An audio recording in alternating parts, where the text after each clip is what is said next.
Selamat pagi para netizen dimanapun kita berada. Salam inspirasi bagi kita semua ya.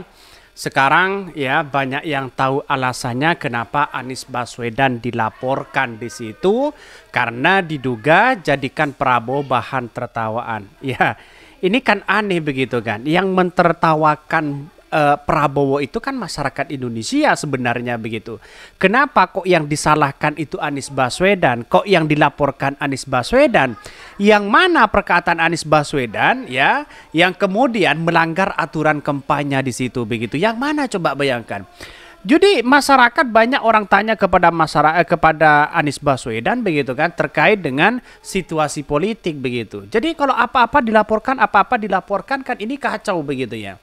Jadi artinya apa? Artinya selama ini Anies Baswedan dilaporkan ke Bawaslu karena ya diduga jadikan Prabowo bahan tertawaan.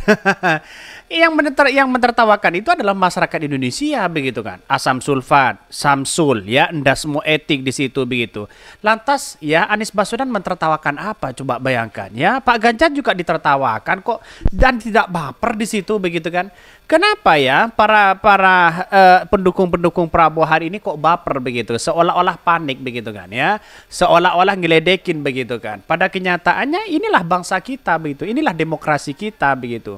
Kenapa masih baper-baperan seperti itu ya? Belum menjadi pemimpin saja sudah bapernya sudah seperti itu begitu. Ini kan kacau begitu ya. Ini ya anjay ya, katanya politik riang gembira, tapi ada orang yang tertawa sampai dilaporkan ya. Bengis sekali hidup kalian. Pantesan ya kata Warkop DKI, tertawalah sebelum tertawa itu dilarang. Dan sekarang itu sudah memasuki zamannya. Masih mau pilih pasangan belimbing sayur? Ini komentar-komentar dari netizen. Payah. Kalah debat ya play victim ya, padahal dari mereka sendiri yang bikin netizen ketawa, apalagi pas belimbing sayur. Jadi pemandu sorak dan itu bikin seluruh Indonesia ngakak katanya begitu. Itu sudah jelas mereka begitu. Artinya apa? Artinya kan masyarakat Indonesia yang mentertawakan Pak Prabowo, bukan Anies Baswedan di situ begitu. Kalau kalah debat, sana sini kalah debat ya, lalu kemudian lapor sana sini, ini kan saya kira orang-orang yang melaporkan itu advokat yang mana saya nggak tahu, mungkin ya kurang kerjaan atau apa begitu kan. Tapi yang jelas ya, kenapa tidak fokus mempromosikan prestasi Prabowo ya, prestasi-prestasi masa depan ya, makan gratis, susu gratis dan sebagainya. Seharusnya kan seperti itu pendukung-pendukung mereka begitu. Kenapa kok masih nuansa sakit hati, nuansa baper dan sebagainya begitu kan. Jadi artinya apa? Artinya apakah ini cari muka di depan Pak Prabowo, di depan Pak Jokowi, aduh apa begitu kan? Sudah kelihatan mereka begitu ya. Bahkan satu sisi begitu kan, wah ini ya TKN Paslon 02 semakin lucu katanya. Ini banyak sekali komentar-komentar dari netizen. Wah ini gimana begitu kan? Kok bisa-bisanya seperti itu katanya ya. Ini kalau sampai Bawaslu ya nanggepin ya kacida pisan katanya. Terus yang laporin enggak lihat yang Prabowo julurin lidah dan joget-joget ya. Ngejek gitu pas Anies Baswedan ngomong ya. Jadi kalau kesalahannya sendiri itu sebesar apapun dia tidak kelihatan. Ya, tapi sekecil apapun kesalahan orang dia pasti kelihatan. Karena apa? Karena kondisi manusia ya seperti itu. Padahal ini negara demokrasi loh begitu kan ya. Masyarakat Indonesia sudah paham. Kalau hanya Anies Baswedan tertawa dan sebagainya, masa mau dilaporkan begitu kan ya. Tersenyumlah sebelum ya tertawa dilarang.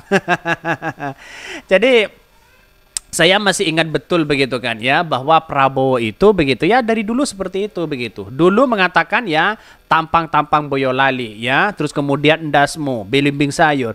Ya kalau mau ditertawakan kan masyarakat Indonesia yang mentertawakan mereka begitu kan, bukan Anies Baswedan sebenarnya. Jadi artinya apa? Artinya bukalah ruang diskusi di situ begitu, seperti Anies Baswedan ya. Desa Anies Baswedan di situ banyak diskusi-diskusi antara pendukung-pendukung dari tiga calon itu ya. Banyak yang kemudian bertemu dengan Anies Baswedan di situ. Nanya apapun di situ begitu. Jadi bukalah seperti itu begitu. Inilah jawaban dari yang dilaporkan itu ya, karena diduga jadikan Prabowo bahan tertawaan. Ini kan aneh begitu kan. Bahkan ini capres nomor urut 1 Anies Baswedan dilaporkan ke Bawaslu karena menjadikan capres lain sebagai bahan tertawan. Laporan tersebut ya dibuat oleh advokat pengawal demokrasi. Padahal ini sudah advokat loh begitu kan. Apakah dia tidak mengerti ya bagaimana jalannya demokrasi di situ? Kalau dia merujuk pada undang-undang, lantas apakah Prabowo itu salah begitu kan ya ketika mengatakan endasmo ya, ketika mengeluarkan lidah di situ begitu kan. Manyon dan sebagainya begitu kan. Apakah dia tidak melanggar etik begitu kan? Bagaimana dengan si Gibran yang kemudian bagi-bagi susu di acara CFD? Kemudian Bawaslu RI membantah bahwa tidak ada pelanggaran ya kampanye. Sedangkan dari DKI Jakarta dari DKI sendiri ada pelanggaran. Ini kan logika-logika yang salah begitu kan. Jadi ada miskomunikasi di situ begitu. Jadi saya kira bahwa persoalan-persoalan politik itu yang gembira lah begitu kan ya, riang gembira di situ. Nggak perlu kita harus baper-baperan sana sini, masa ya. Kalau baper-baperan seperti itu udahlah, jangan pakai jangan ikut kontestasi aja lah begitu kan ya. Kira-kira seperti itu begitu.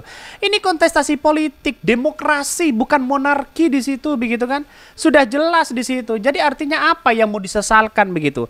Pak Ganjar saja begitu kan, mau ditertawakan apapun dia biasa kok begitu kan. Tidak baper juga begitu. Anies Baswedan juga sama di situ. Kenapa kalau Pak Prabowo hanya ditertawakan mau melaporkan sana sini begitu ya? Kebetulan 2 hari yang lalu ya debatnya soal hukum. Ikut enggak ya lihat debat kemarin ya? Nobar, emang sepak bola. Untung enggak ada meja di situ, kata Anies Baswedan ya. Dengan perkataan inilah yang kemudian begitu kan ya. Juga ya katanya dijadikan sebagai tawaan di situ begitu kan ya, ini dilaporkan. Lantas banyaknya yang lain di situ begitu yang mentertawakan masyarakat Indonesia. Memang karakter Pak Prabowo ya seperti itu, gebrak meja begitu kan. Dari tahun 2019 seperti itu begitu. Jadi masyarakat mengenalnya Prabowo di situ begitu. Jadi saya kira ada perdebatan yang kemudian seolah-olah membenarkan pribadi mereka ya. Anies ya, ini APD menuding Anies melakukan pelanggaran kampanye karena dianggap ya tidak beretika katanya. Di mana letak logikanya begitu? Kalau Anies Baswedan tidak beretika, lantas bagaimana Prabowo? Apakah lebih tidak beretika begitu kan ya? Kata-kata endasmo itu ya kata Dokter Tifa mengatakan bahwa ini lebih dari sekedar bajingan di situ begitu kan. Kata Dokter Tifa begitu. Artinya apa? Artinya kata-kata itu jangan sampai karena kata-kata itu kasar. Siapapun jangan mengeluarkan kata-kata endasmo di situ begitu kan.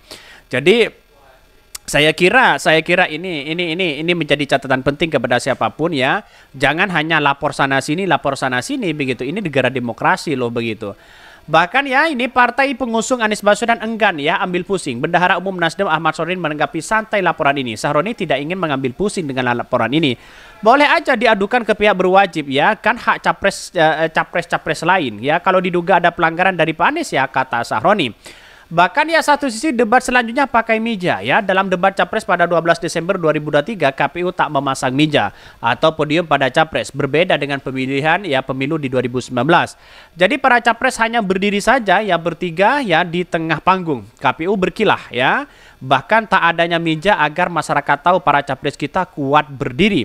Namun setelah mendengarkan usulan tim paslon ya KPU ya pada debat kedua hingga kelima akan memasang meja podium bagi capres cawapres ya.